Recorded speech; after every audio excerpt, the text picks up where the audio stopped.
Hoy vamos a ver cómo el éxodo de Bizancio lleva al Renacimiento en Europa.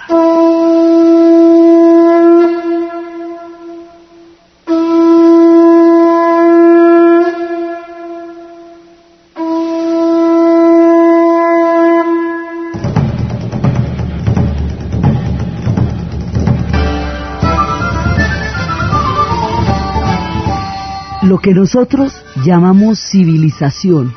en el sentido de toda una cultura exuberante y maravillosa, estaban ocurriendo solamente en Córdoba y Bizancio, en Constantinopla y en Córdoba, mientras Europa estaba viviendo lo que ellos llamarían la Edad Media. Las grandes civilizaciones, el saber, la ciencia, florecían en Córdoba y en Constantinopla. Córdoba y Constantinopla van a caer. Córdoba va a caer a manos de los reinos góticos y van a conformar la nación española. Y Constantinopla va a caer a manos de los turcos. Cuando los turcos otomanos llegan y finalmente con las balas de los cañones van a tumbar la triple muralla, van a perforarla, van a entrar, van a generar un caos absolutamente impresionante. La gente entraba y salía de todas partes en una situación completamente confusa, y alguien preguntaba que hacia dónde venían o de dónde venían. Entonces decían hacia la ciudad, Istanpolis, Istanpol, polis, como se dice en las ciudades en griego, y dicen que por esta frase, hacia la ciudad Istanpol, se llamaría lo que Constantinopla había durado 1000 años, ahora se llamaría Estambul. Entonces, esa ciudad que había fundado Bizas frente a la ciudad de los ciegos, según el oráculo de Delfos, hacía ya 1000 años, por otros 1000 sería Constantinopla, y en el momento en que los turcos otomanos se toman Constantinopla, se va a rebautizar Estambul, y de aquí en adelante va a ser una ciudad turca, otomana. Los turcos otomanos que se habían conformado como una especie de bolsa entre las dos grandes civilizaciones, Bizancio y el Islam, ellos que venían de la tribu Gazi, que eran un pueblo de la estepa oriental. Este pueblo va a desbordarse militarmente sobre los dos grandes imperios en medio de los cuales se mantuvo, y va a terminar dominándolos, y va a terminar asumiendo el Islam árabe, y va a terminar asimilándose a la religión de los musulmanes, porque como no poseía un nivel de civilización ni medianamente parecido en ese entonces a los pueblos que conquistó, porque los conquistó solo militarmente, adoptó la religión de los musulmanes, adoptó la fe sunita, contribuyó a que los sunitas fueran la mayoría dentro del Islam, y el Islam seguiría funcionando como religión, pero ya no tendría su centro en la cultura árabe, sino en la cultura turca. Ya no habría en ese momento califatos, sino sultanatos. Entonces, de aquí en adelante, todo el mundo árabe y el mundo del Medio Oriente y el norte de África, todo eso va a ser otomano, va a ser turco, y lo va a hacer por 600 años. Por eso cuando los árabes lleguen aquí se les dirá turco, porque tenían pasaporte del imperio turco otomano, aunque sean pueblos radicalmente distintos a los turcos, de otra raza, de otra procedencia y de otra historia. No tienen que ver con ellos en su origen, sino en el hecho de haber sido dominado por ellos parte de su imperio durante 6 siglos. Entonces, eso es lo que va a pasar con los musulmanes. Los cristianos ortodoxos, el mundo de Bizancio, el gran derrotado por la toma de los turcos a Constantinopla, es que la toma de los turcos a Constantinopla parte los caminos de la historia y cambia los rumbos de las civilizaciones, y le da un giro otomano a lo que antes tenía un sabor bizantino y árabe. Los bizantinos van a tener que huir de las persecuciones, de la derrota, de la caída. Ahí, solo ahí, en ese entonces, en ese momento y en ese lugar, ha caído Roma. Pero solo en 1453, porque la que había caído en la época de los bárbaros era la Roma de Occidente. Ahora, a manos de los turcos, caerá la Roma de Oriente. Y al caer la Roma de Oriente, entonces, en ese momento, lo que va a pasar es que va a haber un éxodo de toda la gente de Bizancio, de su riqueza, de su cultura, de su civilización, de toda esa magnificencia, de ese esplendor, de ese grado de desarrollo, de todo lo que tenía que ver con la moneda, de lo que tenía que ver con las formaciones económicas, con las formaciones políticas, con el gran arte, con los íconos, con todo, toda esa riqueza de Bizancio, ese esplendor, ese lujo, esa magnificencia, ese sentido de la estética, y la pura cultura griega pulpita y viva, que era la que crepitaba en Bizancio, se va a trasladar a las ciudades italianas. Van a llegar a Venecia, van a llegar a Florencia, van a llegar a Génova, y el contacto de la riqueza y el esplendor de la civilización bizantina con las ciudades italianas lleva a Europa a lo que ellos conocerían como el Renacimiento. El Renacimiento, la explosión más espectacular de arte, pensamiento, escultura, ciencia, literatura, humanismo, digamos, uno de los puntos álgidos más, tal vez uno de los puntos más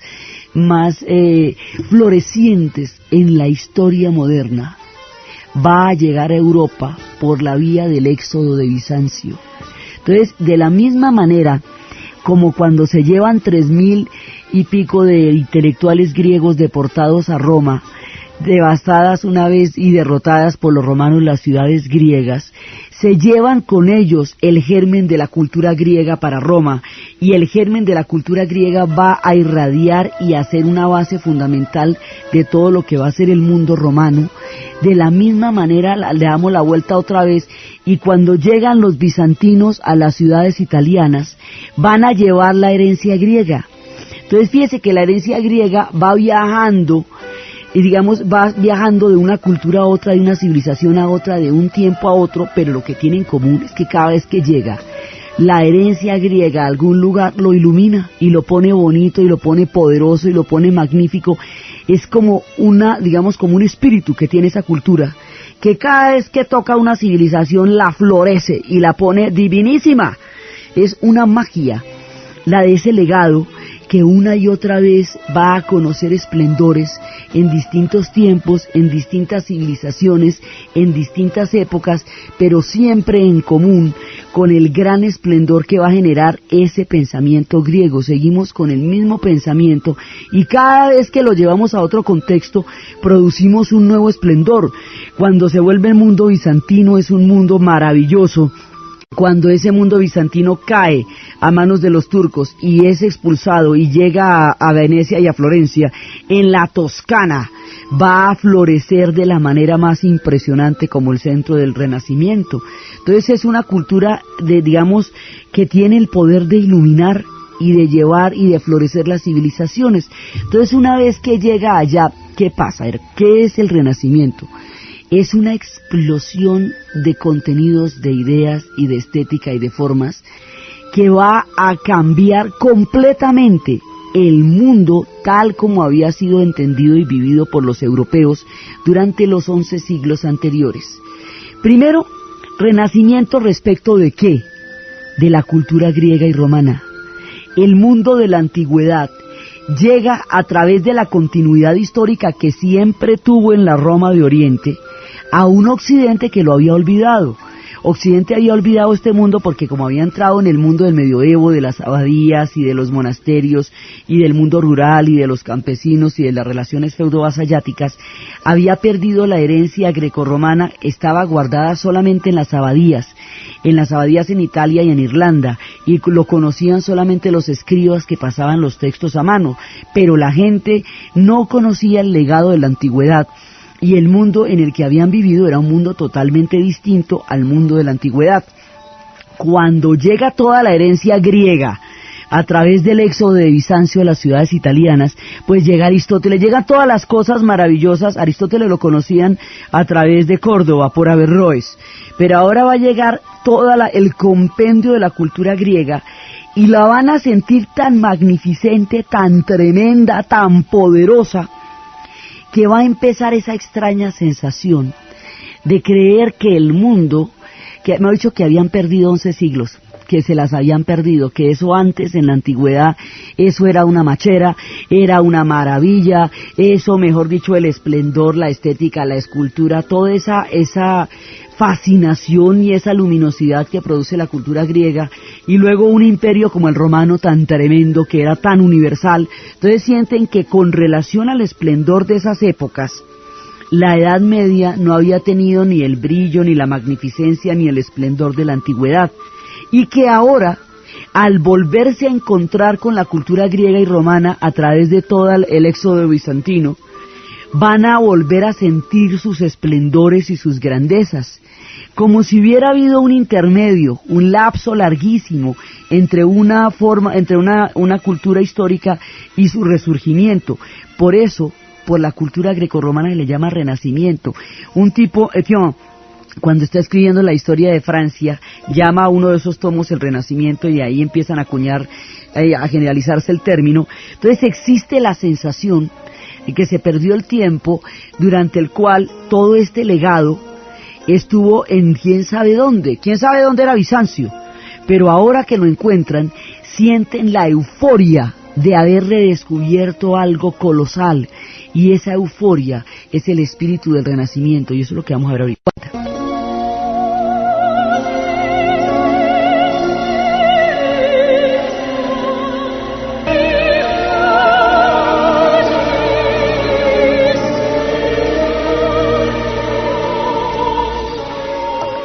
Todo ese éxodo va a producir una sensación de grandeza, todo el éxodo de Bizancio, y ahora empiezan a cambiar las coordenadas. Ya no es un mundo totalmente centrado en la existencia de Dios. El mundo medieval era un mundo teocéntrico. La explicación de la existencia de Dios era aquello que había ocupado todo el quehacer de la filosofía durante esos siglos, y a esa filosofía se le había llamado escolástica. Esa filosofía está basada en Platón y Aristóteles también, pero está contada a través de Santo Tomás y de San Agustín. Es decir, está dada en toda la formación teológica del cristianismo sobre la base griega, pero cristianamente. Entonces, ahora empiezan a desplazarse los ejes mentales. El hombre ya no va a estar enfocado en la perspectiva de la búsqueda de Dios, sino en la perspectiva de sí mismo. Ya el eje no va a ser Dios, sino el hombre. Pasamos de un universo teocéntrico a un mundo antropocéntrico. Antropos es la palabra griega para hombre, y teos es la palabra griega para Dios. Entonces, de un mundo de teocéntrico a un mundo antropocéntrico. Entonces, la idea es que ya vamos a vivir en este mundo, y la idea de que estamos de paso en este mundo, que estuvo tan supremamente difundida durante todo el medioevo, va a cambiarse por la idea de que este mundo fundamentalmente es el que conocemos, y supongamos que sí existe otro y la salvación, pero bueno, eso ya no es nuestro asunto, nos vamos a ocupar del hombre. El espíritu del humanismo, Erasmo de Rotterdam, Petrarca, toda la gente del humanismo, centra la atención hacia el hombre como centro del pensamiento, y así Da Vinci va a dibujar la divina proporción, el hombre como el centro de todas las cosas. Entonces ya estamos en una actitud totalmente diferente a la actitud del medioevo, porque esta tierra ya no es transitoria, no es un hogar de paso en el camino a la salvación, sino es un lugar definitivo donde vamos a estar. Y eso empieza a desarrollar la idea de progreso, y eso empieza a desarrollar la idea de buscar las leyes naturales, ya no solamente las explicaciones teológicas, sino las explicaciones de lo que va a hacer la ciencia. Entonces retomamos toda la ciencia griega, entonces vuelven otra vez Demócrito, Leucipo, y entonces vuelven las escuelas neoplatónicas, la gente vuelve a leer a Platón, pero ya no la versión cristiana de Platón, que es San Agustín, ni la versión cristiana de Aristóteles, que es Santo Tomás, sino directamente vuelven a leer a Platón y Aristóteles, porque todo el mundo del pensamiento griego había sido mediado por el cristianismo. Entonces lo que se conocía era la parte que los cristianos tomaron del mundo griego. Ahora van a tener acceso a los textos de lo que era el mundo griego en vivo y en directo al cabo de los siglos, a través de toda la gente que viene de Bizancio. Entonces van a tener acceso a la filosofía griega, van a tener acceso a la literatura, a la matemática, a la ciencia, y van a tomar esas bases para continuar el camino que va a llevar a la ciencia moderna. Entonces todo esto produce una sensación de euforia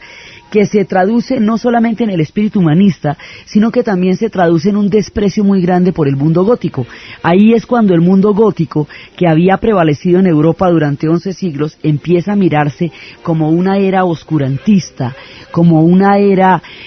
supersticiosa, que había retrasado al hombre de todo el esplendor que había tenido la antigüedad. Por eso se considera un intervalo entre el mundo grecorromano y el mundo del Renacimiento. Por eso se le llama Edad Media. Y por eso se le empieza a considerar, es el espíritu del humanismo y el esplendor del Renacimiento lo que empieza a darle un contenido peyorativo al medioevo, y el medioevo se va volviendo poco a poco sinónimo de superstición y de irracionalidad, y lo gótico se va volviendo poco a poco sinónimo de lo bárbaro. Y durante mucho tiempo, inclusive solo hasta ahora, es que la Edad Media se está viendo de otra manera. Pero antes, la Edad Media siempre se veía como un lapso de oscuridad, pérdida de memoria, entre el esplendor de la antigüedad y el esplendor del Renacimiento, porque el Renacimiento era tan espectacular, porque es que en el Renacimiento empiezan a aparecer todas las figuras del arte griego, resurgen al cabo de los siglos, y empiezan a dar forma en las manos de Miguel Ángel, al David, a la Pietà. Todo eso tiene las proporciones del arte griego, esa escultura de la época, de la gran época clásica de Grecia, vuelve otra vez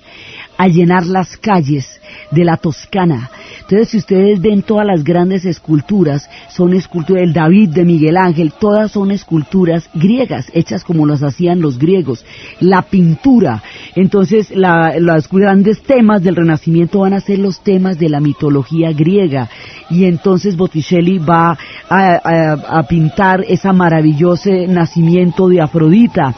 y entonces van a pintar las tres gracias, y todas esas figuras de la mitología griega van a empezar a convertirse en los cuadros y en la pintura del Renacimiento y en la escultura del Renacimiento. Y entonces todo eso empieza a dar proporciones a este arte, y ahí empieza a haber una complacencia, una alegría, una euforia con tratar de descubrir la figura humana, la figura del desnudo, porque durante todo el medioevo el desnudo no estaba totalmente revestido de ese hálito de santidad, de peregrinación, de desprecio al cuerpo que se dio en el arte medieval. Ahora el arte renacentista rinde culto a la figura humana, al desnudo, a la proporción, a las Venus, a los Apolos, y las estatuas griegas y los dioses del Olimpo vuelven a poblar las calles de la Italia y la Toscana, siglos después, ya en un mundo cristiano, digamos. No es que se les tome como dioses, pero sí se les toma como referencia de lo que ahora va a ser arte. Y la filosofía se toma como referencia de lo que ahora va a ser humanismo, y la ciencia se le toma como referencia de lo que ahora se va a hacer la construcción de un universo científico, y son los tiempos de Copérnico, de Galileo, de Giordano Bruno, y empieza a desplazarse el eje astral con el que el mundo veía el universo, porque ya no es la Tierra, ya no se siente que la Tierra está fija e inmóvil y el Sol gira alrededor de ella, sino que se descubre que la Tierra es parte del sistema solar y que existen las órbitas, se cambian los ejes, se cuestiona lo que antes fue incuestionable, que fue todo ese proceso de la fe que se dio, y hay una separación de saberes entre el mundo de la fe y el mundo de la filosofía y de la ciencia que están haciendo, y la razón empieza a convertirse en el instrumento a través del cual vamos a entender el mundo, y esa razón va a llevar al conocimiento científico y filosófico, y van a surgir figuras como Descartes, que va a traer el racionalismo como una corriente filosófica. Y bueno, van a pasar muchas cosas porque al mismo tiempo está cambiando la economía. Entonces esa economía cerrada del medioevo se abre, aparecen las ciudades que poco a poco se van haciendo grandes, y en las ciudades aparecen unos habitantes que las ciudades se llamaban burgos, los habitantes de las ciudades se llamaban burgueses. Una nueva clase está surgiendo del advenimiento de las ciudades, y la moneda vuelve a circular, y la banca y el sistema financiero que los bizantinos conocieron a lo largo de 1000 años va a llegar a las ciudades italianas y ahí va a llegar particularmente a Venecia. Entonces, tantas cosas están pasando en tan poco tiempo, después de un larguísimo periodo en el cual las cosas habían mantenido una relativa estabilidad, o digamos estaticidad. Ahora todo está cambiando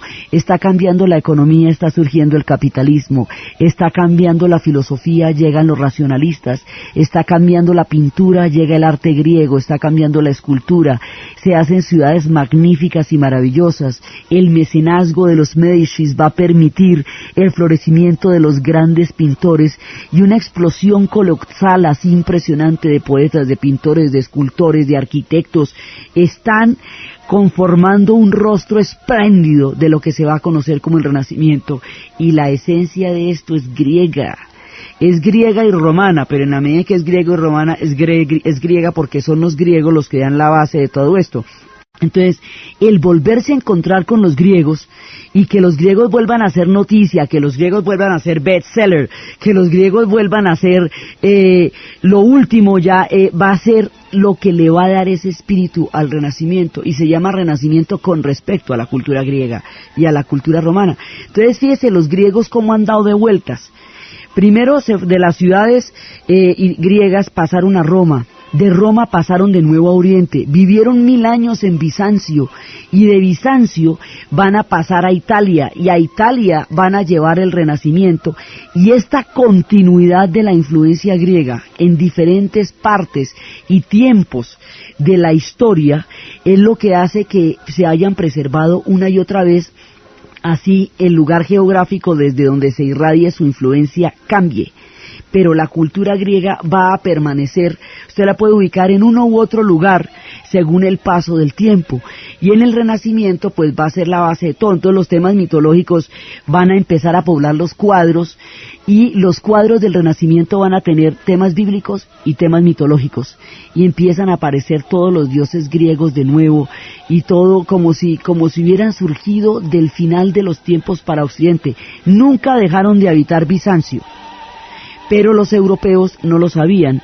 porque estaba completamente, digamos, el paso hacia Bizancio estaba troncado por los tiempos. Sin embargo, Bizancio era el dique iluminado. Ahora, cuando deja de serlo, pues los turcos están atacando permanentemente a Europa, y de aquí para adelante todo el tiempo va a haber una sola y larga guerra contra los turcos, para evitar el avance de los turcos sobre Europa, porque lo que los contenía era el dique iluminado. Entonces el dique iluminado, que era Bizancio, se rompe, los turcos avanzan hacia Europa, y ahora los turcos se llaman a sí mismos la Sagrada Puerta. Ya no son los tiempos del dique iluminado de Bizancio, son los tiempos de la Sagrada Puerta. Y Occidente, ahí las categorías de Oriente y Occidente se hacen sumamente concretas, porque se considera que Occidente es toda esa Europa que va hasta Viena, y Oriente es toda esa parte otomana que está entrando en los Balcanes. Entonces, en ese momento, los turcos van a avanzar sobre el país de Grecia, sobre el pueblo de Grecia, y lo van a someter. Y lo van a someter mucho tiempo, hasta el siglo XIX, y ese sometimiento va a producir odios históricos de unos tamaños impresionantes, porque todavía muchísimas de las ciudades griegas están en lo que hoy es el país de Turquía. Grandes cunas de su civilización están a ese lado. Fueron salvajemente sometidos porque además perdieron, no es que era contra ellos la guerra y la perdieron, ellos eran Bizancio. Entonces el pueblo griego se va a ver aplastado por la invasión turca y va a estar sometido a los turcos durante mucho tiempo, pero la cultura griega va a rendir sus frutos más esplendorosos en las ciudades italianas.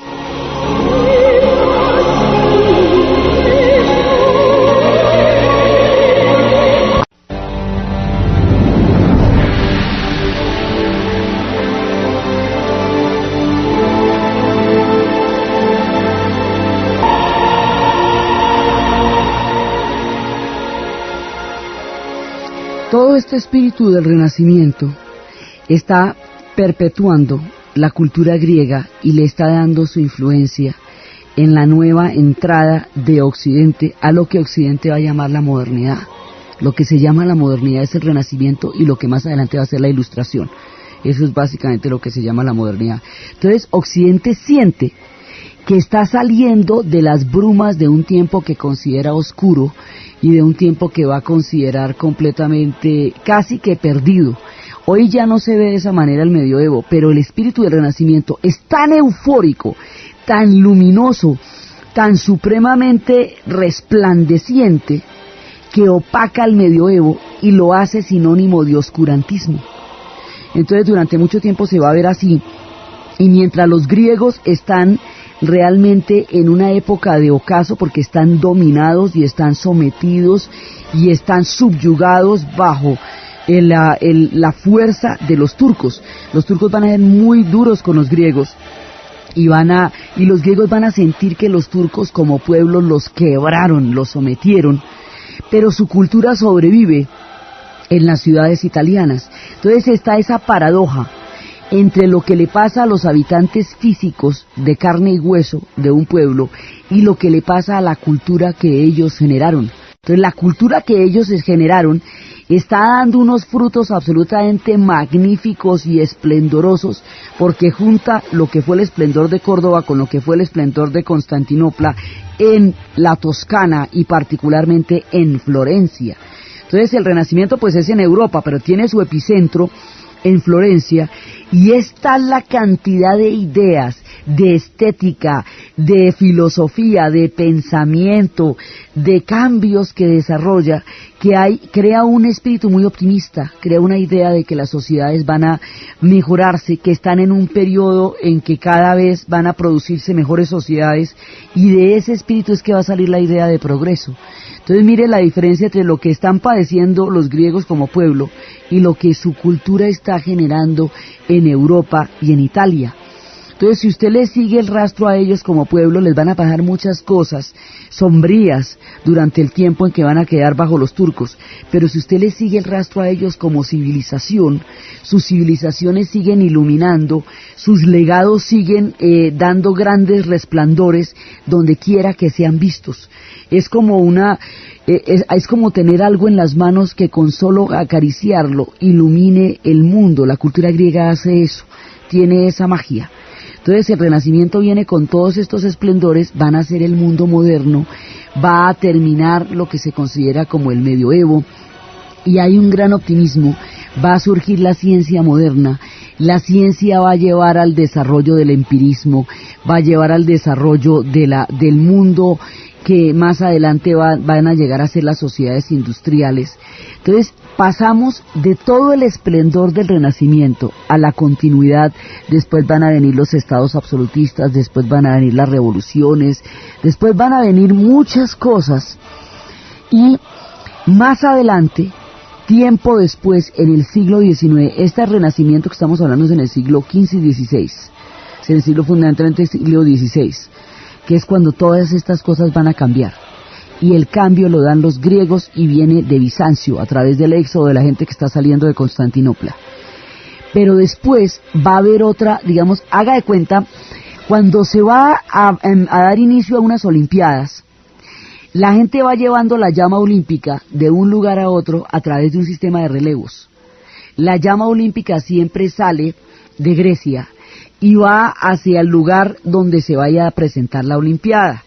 Y la olimpiada empieza en el momento en que prenden el fuego,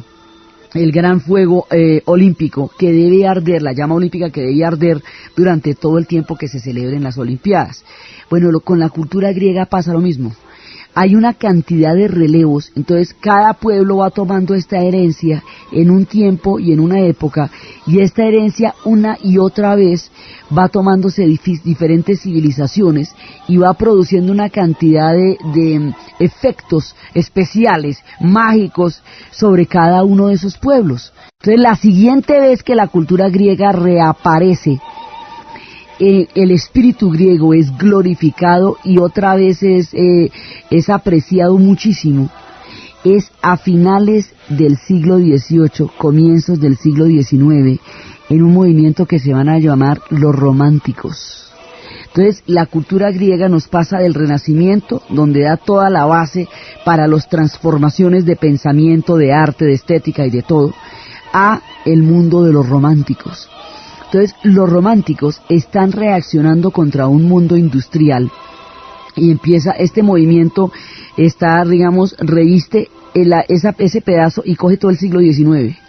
Entonces hay un momento en que los románticos empiezan a retomar el ideal griego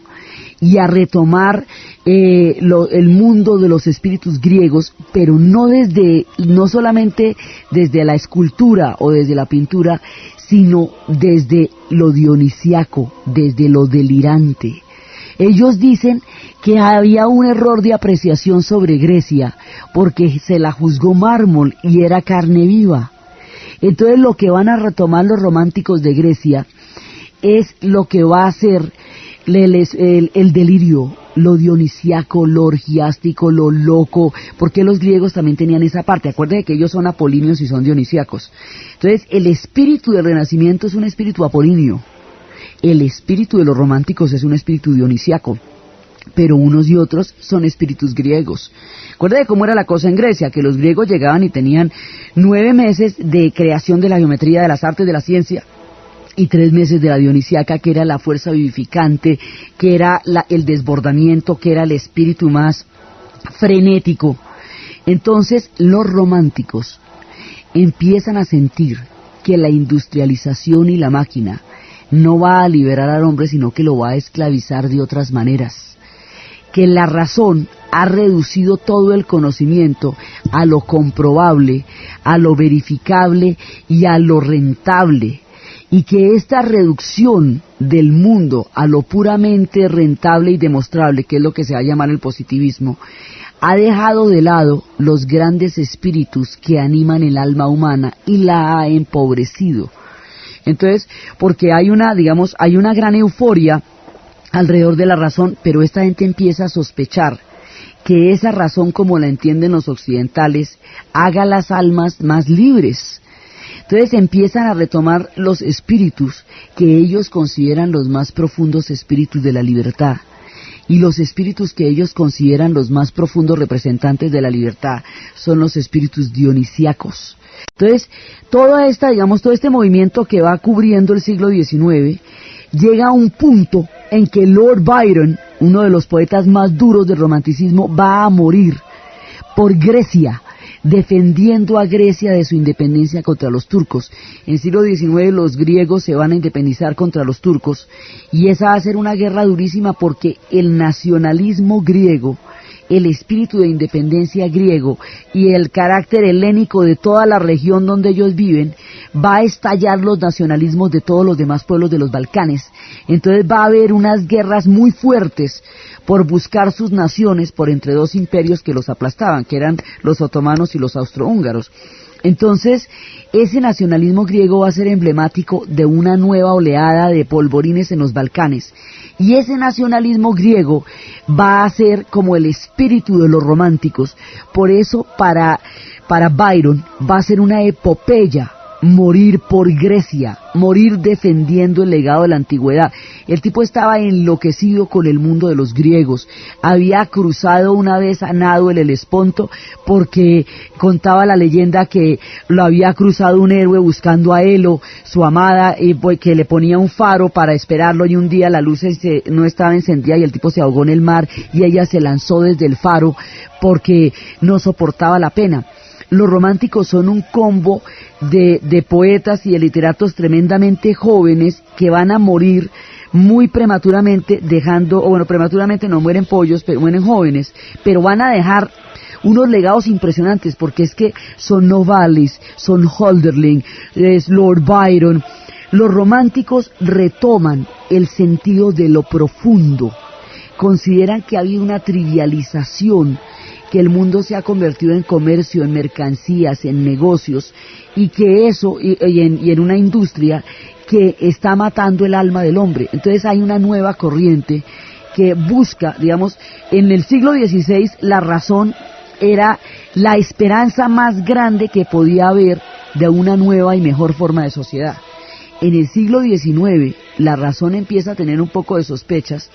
porque los costos de haber excluido del conocimiento a las hadas, a los duendes, a los trolls, a Dionisio y a todas las fuerzas de la pasión humana supone para los románticos un costo lamentable que ellos pretenden a través de su literatura recuperar.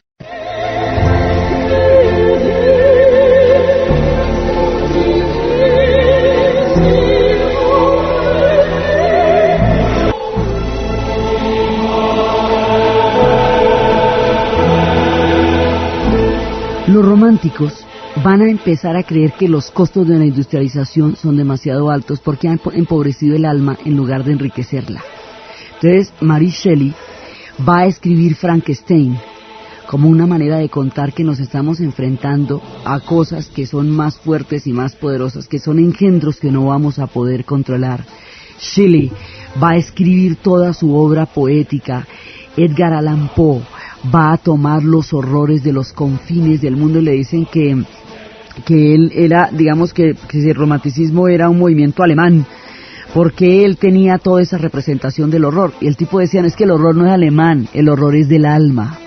Entonces, los románticos van a tomar el universo claroscuro que se ha perdido en todo el desarrollo del pensamiento de la ciencia y del pensamiento de la razón y del pensamiento de lo positivo, de lo útil, de lo que se puede comprobar, de lo empírico, de lo verificable. Es que la ciencia, para poderse construir, desechó todo lo que no pudiera demostrar. Y el plano cartesiano se convirtió en la única manera de referirse al mundo. Todo lo que usted no puede dibujar en un plano cartesiano no es verdad, no es científico, no es riguroso, es subjetivo. La ciencia sacó todos esos espíritus de ahí para poder desarrollarse. Los románticos van a considerar que al hacer eso empobreció el alma humana, y que para devolverle al alma humana su riqueza hay que retomar a los griegos en el sentido delirante, en el sentido dionisíaco, no en el sentido apolíneo. El legado apolíneo de los griegos es el Renacimiento, sino en el sentido dionisíaco. Por eso es que Nietzsche también, dentro de todas esas épocas, le va a dedicar todo lo que va a ser el nacimiento de la tragedia, va a retomar el espíritu de lo apolíneo y lo dionisíaco y lo va a hacer central en sus obras. Schiller va a estar trabajando en todo esto, Hölderlin va a recordar también todo ese legado, toda esa cantidad de pensadores, poetas, escritores que va a generar el romanticismo. Muchos de ellos además van a morir jovencitos en los estados más. Por ejemplo, Schiller va a morir en una tempestad así tremenda. Byron va a morir en los pantanos, defendiendo a Grecia y a su legado en su independencia contra los turcos. Todos estos van a morir de maneras espectaculares. Turner, en la pintura, va a desarrollar el sentido de la tempestad, de la grandiosidad de la naturaleza, de aquello contra lo cual ningún alma puede luchar, porque son las fuerzas desatadas de los espíritus vivificantes del mar, y sus cuadros son cada vez más inquietantes hasta hacerse totalmente turbulentos, y el manejo de la luz es cada vez más fuerte, más intenso, y lo va llevando a uno como en un crescendo a niveles loquísimos de enfrentamiento con el mar y con las fuerzas. Entonces empiezan a ser conscientes de que hay fuerzas en la naturaleza y sobre todo en el espíritu humano que están mucho más allá de la razón y de la ciencia, y que esas fuerzas tienen en lo griego sus representantes, y que los dioses griegos no eran estatuas, que los dioses griegos no eran íconos, los dioses griegos eran estados del alma. Entonces esta gente va a recuperar, va a entender a los dioses griegos como las representaciones de las pasiones humanas, y va a tomar ese sentido que le va a dar a la representación de las pasiones humanas como la fuerza viva que va a recuperar al mundo en su profundidad y lo va a sacar de la superficialidad de lo que es solamente verificable, rentable, contable, que es en lo que se ha convertido el mundo en ese momento, y que sería, digamos, una premonición de lo que el mundo es hoy día. Entonces ellos se rebelan contra eso y empiezan a traer a los espíritus de Dionisio y toman de Grecia el delirio, pero del delirio griego, de lo dionisiaco, del espíritu de los dioses, de la manera como ellos los van a recuperar. Volvemos otra vez a encontrarnos con los griegos, ya no en las ciudades italianas, sino en Alemania,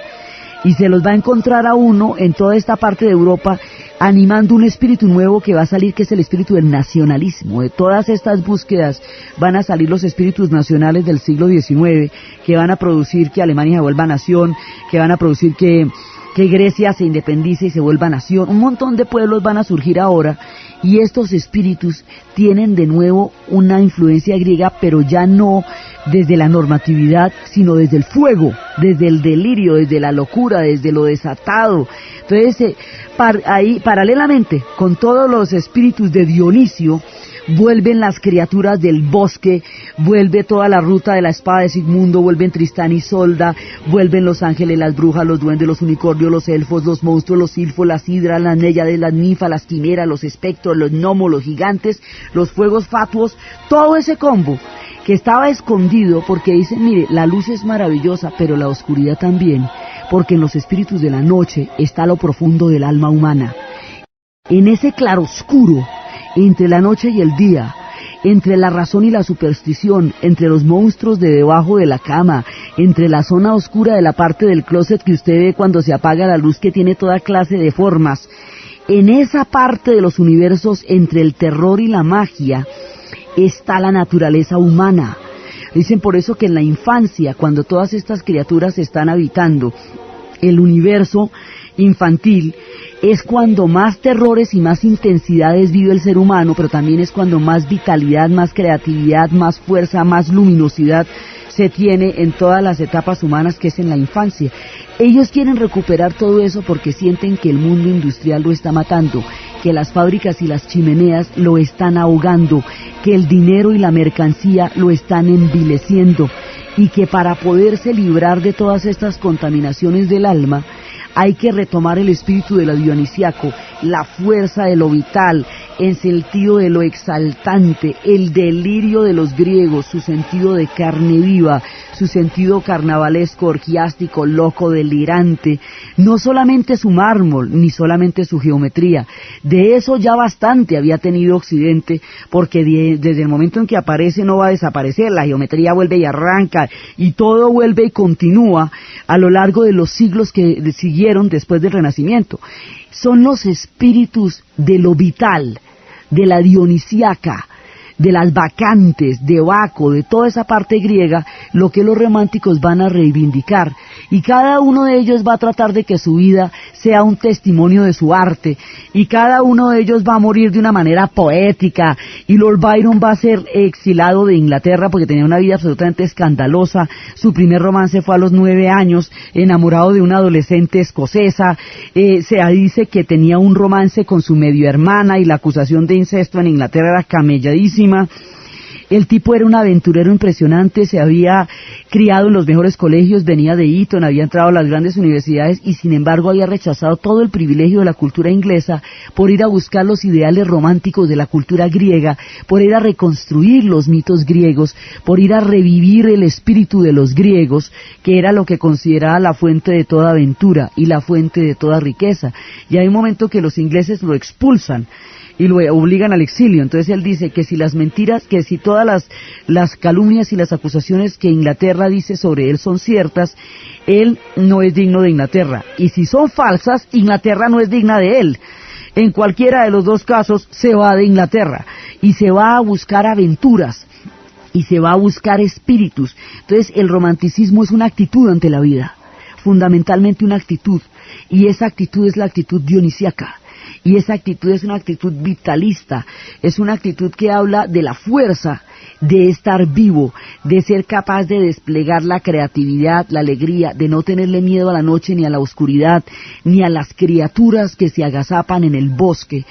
No en vano es la época en que los hermanos Grimm están recopilando toda la mitología germánica en lo que se conocería como los cuentos de hadas. Y a la vez se está cifrando el psicoanálisis y la manera como los seres humanos van a entender los secretos y los misterios de la mente y del corazón es a través de las referencias del mundo griego. Por eso ya cuando salga la teoría del psicoanálisis, las referencias van a ser griegas, y se va a hablar del narcisismo, y se va a hablar del complejo de Edipo, y se va a hablar del complejo de Electra, y se va a hablar de los síndromes, van a tener el nombre de las pasiones griegas. Entonces, en esta época, las pasiones es lo que se va a recuperar de Grecia. En el Renacimiento se recuperó lo apolíneo, su sentido de la matemática, de la geometría, de la creación, de la simetría, de la figura humana, de las proporciones perfectas que los griegos habían encontrado sobre el cuerpo y el alma. Ahora se van a recuperar los espíritus, los dioses con sus pasiones, con sus envidias, con sus aciertos, con sus venganzas, con sus celos, con sus rivalidades. Ese carácter que tenían los dioses griegos, que era tan supremamente humano, porque esos dioses eran de carne y hueso, digamos, en el sentido en que sus pasiones, sus celos, sus ardid, sus engaños, sus grandezas, sus miserias, eran las de todos los seres humanos. No eran seres totalmente alejados, exentos de todo error. Eran seres que se equivocaban, que podían ser engañados, a quienes el destino también jugaba pasadas. Eran seres de una cercanía con el espíritu humano que hacía que a la gente le quedara fácil identificarse con esos dioses, porque tenían las mismas pasiones que tenían las personas que pensaban en ellos. Ese espíritu pasional, ese sentido vivificante, esa fuerza, ese sentido de la exaltación de la vida, de los banquetes, ese es el que recuperan los románticos. Y a través de los románticos y su actitud vital, otra parte de los griegos se prolonga en el siglo XIX, en el filo de la independencia de Grecia de los turcos, cuando Grecia está, porque es que además la independencia de Grecia fue todo el pueblo griego en armas contra los turcos, fue digamos como una gesta de todo un pueblo que despertó en los románticos la fiebre de la cultura griega y en un sentido místico de ir a salvarla, de ir a apoyarla, de ir a luchar por ella, de sentir que en esa lucha contra los turcos se libraba parte de ese gran legado de la cultura griega que ellos consideraban lo más enriquecedor del alma que había empobrecido la sociedad industrial. Entonces, a través del Renacimiento y a través de los románticos, los griegos vuelven a vivir en las ciudades italianas, en Alemania, se van trasladando de un lado al otro, de Grecia, Bizancio, a Italia, de Italia a Alemania, y van dando todas las vueltas por la cultura europea, pero en todas las etapas están de una u otra manera presentes, solamente que hay épocas en que esto es más explícito. Entonces, en el romanticismo y en el Renacimiento la cultura griega es explícita, porque se trata de recuperarla y se trata de tomarla como noción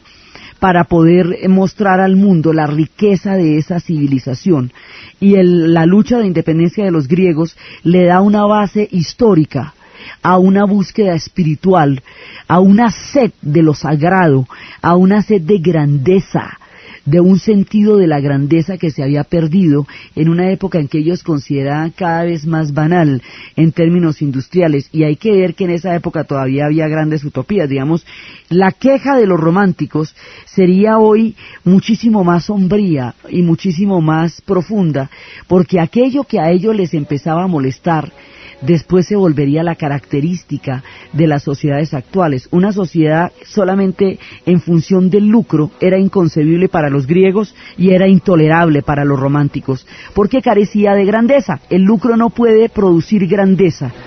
y eso era lo que ellos reclamaban. Buscaban en los griegos la fuerza de la grandeza, la fuerza de lo eterno, de lo sagrado y de lo vivificante. Entonces la cultura griega sigue iluminando las civilizaciones y los corazones y los espíritus de todo el mundo que la va tocando, con una magia absolutamente impresionante. Nos estamos acercando ya al siglo XX. El pueblo griego de carne y hueso va a tener una cantidad de retos que enfrentar en el siglo XX, y su civilización sigue iluminando Occidente en una cantidad de relevos históricos que hacen que desde los tiempos de Alejandro y desde los tiempos de Fidias y de Solón sigamos gravitando en el universo que ellos crearon en esas ciudades a las orillas del mar, y que no se extinguen a pesar del paso de los tiempos y de la migración de esas civilizaciones de un lugar a otro.